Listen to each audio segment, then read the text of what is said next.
கடவுளுடன் காலை வணக்கம். புனித மார்க் எழுதிய நற்செய்தி 1 21 முதல் 28 வரை உள்ள இறைவார்த்தைகள். இயேசுவும் சீடர்களும் கப்பர்நகாம் ஊரில் நுழைந்தார்கள்.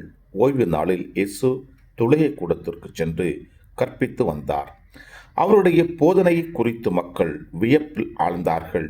ஏனெனில் அவர் மறைநூல் அறிஞரை போலன்றி அதிகாரத்தோடு அவர்களுக்கு கற்பித்து வந்தார்.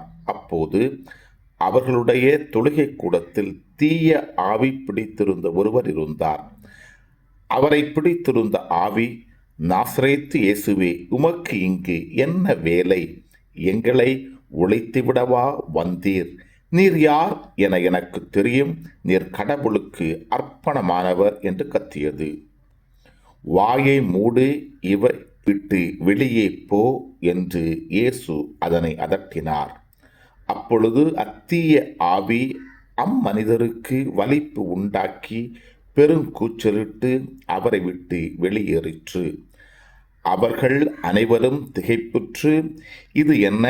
இது அதிகாரம் கொண்ட புதிய போதனையாயிருக்கிறதே.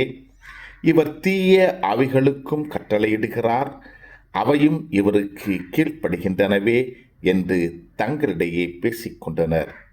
அவரை பற்றிய செய்தி உடனே கலிலேயாவின் சுற்றுப்புறமெங்கும் பரவியது.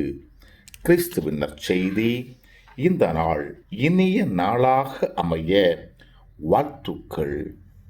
चल चला चल सल सल सल चल चला चल चल चला चल பல பல பல புதுமைகள் பெருமைகள் இனிமைகள் இறங்கிய நல்ல நாள், ஒரு நல்ல நாள், நம் தேவன் தந்த நாள். இது நல்ல நாள், ஒரு நல்ல நாள், நம் தேவன்